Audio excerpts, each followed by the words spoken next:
Hello and welcome to Little Protests. The idea behind this channel is that educating yourself is a form of protest. No matter what you decide to learn about, education is almost always a part of the antidote to oppression. This video in particular is an introduction to Nigerian colonial history, and this is going to be a series taking us all the way through the colonial history of Nigeria. I'm looking forward to potentially making more videos on all things colonialism and development, depending on what the feedback is, so feel free to let me know what you think, but nice comments only. Okay, we'll start the video. Oh, and please allow my pronunciation, I tried my best, but there's no Yoruba accent here. Okay, so on the 1st of January 1914, over 250 ethnic groups spanning over 900,000 square kilometres came together to become one united Nigeria. The name Nigeria was actually coined by a British journalist, Flora Shaw, colonial editor of the Times, and one half of the power couple that made up Lady and Baron Lugard, but more about them later. In a letter to the Times in January 1897, she wrote, "The name Nigeria, applying to no other portion of Africa, may, without offence to any neighbours, be accepted as coextensive with the territories over which the Royal Niger Company has extended British influence, and may serve to differentiate them equally from the British colonies of Lagos and the Niger Protectorate on the coast." Essentially, this was a name of convenience coined by Flora to allow Britain to refer to their latest conquest in West Africa without getting confused with their other conquests. But how did we get to this point, you may be wondering? How did we get to a point where 250 West African ethnicities were grouped into one country by the leaders of a small island thousands of miles away? Good question. I'm going to try and briefly explain how we got to this point, starting with Britain dipping their toe into colonial rule with the annexation of Lagos in 1861. This story starts in 1851 with John Beercroft, British consul for Benin and Biafra, and Oba Kosoko, King of Lagos. In November 1851, a British party met with Oba Kosoko to present a proposal asking for friendly relations with the British, and more importantly, a withdrawal from the transatlantic slave trade by the Oba. This proposal was a thin guise for the real concerns of the British, which were British Christian missionaries in the area who feared for the fate of their recent converts. The proposal was rejected by the Oba, which led Beercroft to immediately order a naval bombardment of Lagos. The Oba and the people of Lagos fought fiercely, but eventually they were defeated. Oba Kosoko fled, and the British replaced him with his rival, Akitoye. But the British colonialists could be fickle, and after a few years of trouble, Akitoye was not seen as a satisfactory leader by the British. They feared that their interests in Lagos would be threatened, and they asked Akitoye to sign the Treaty of Cession, essentially handing over Lagos as a colony to the British. Lagos officially became part of Britain with the signing of the Treaty of Cession in 1861. It became the first colony in the area we now know as Nigeria. With this, Britain took their first step towards the creation of Nigeria as a colony. At this point in time, Britain is definitely not the only European country developing a taste for Africa. Many European countries saw exploration and empire as a necessary function of power, and with the outlaw of the slave trade in the early 1800s, many of these countries were looking for alternative ways to bolster their power. There are many factors that drove European countries to colonize Africa in the 18 and 1900s. These included access to natural and human resources, power and prestige, and of course, competition between themselves.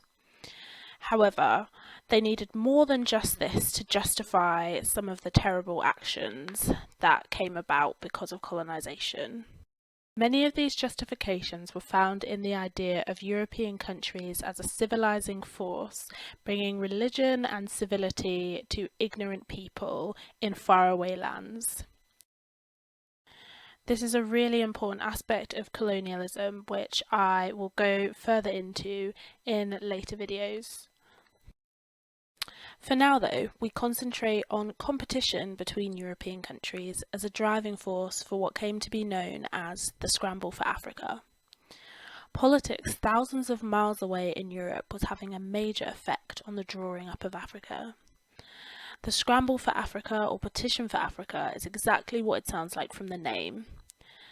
And between 1881 and 1914, European countries furiously competed to invade, occupy and divide up pieces of Africa, driven by the desire for power and natural resources, and thinly disguised by the desire for economic and social progress for Africans. The race began.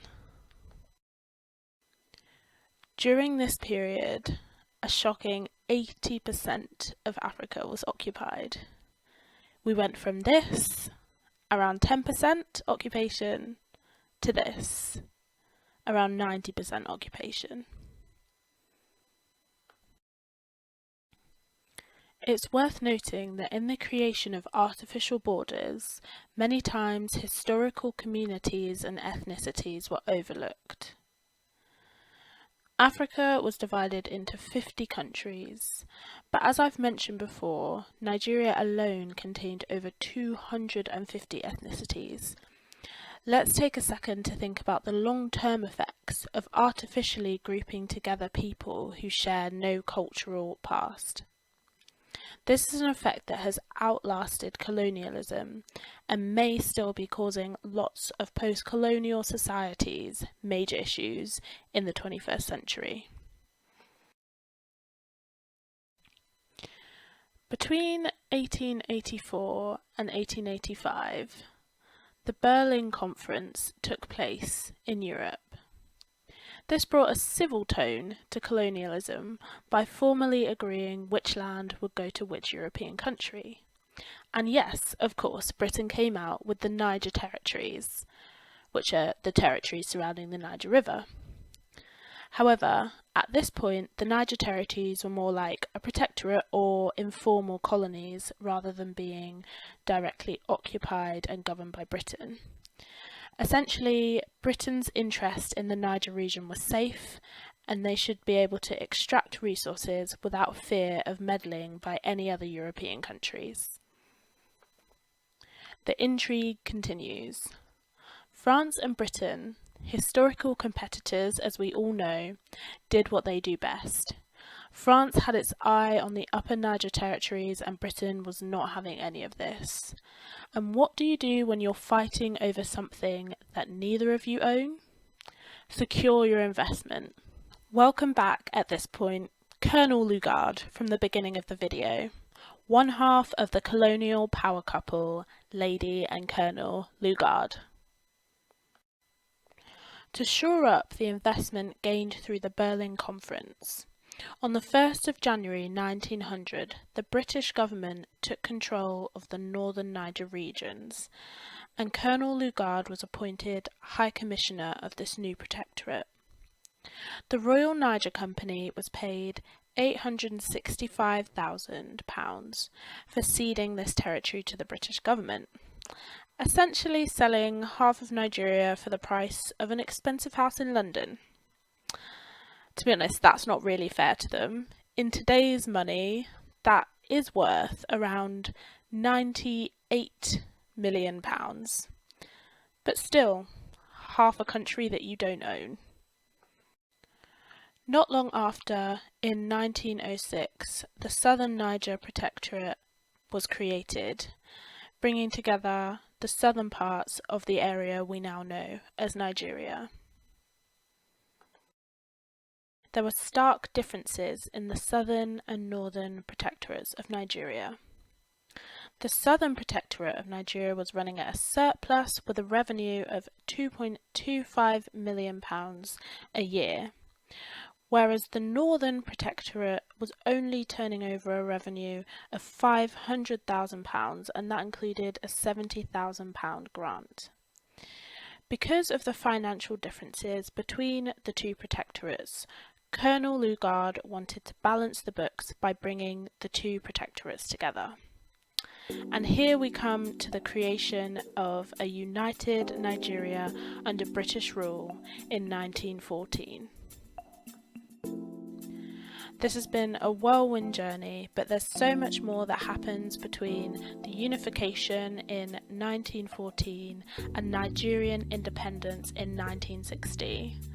The next few videos will take us on a brief-ish journey through the ups and downs of Nigerian colonial history.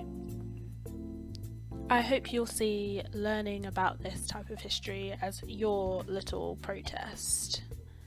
See you next time.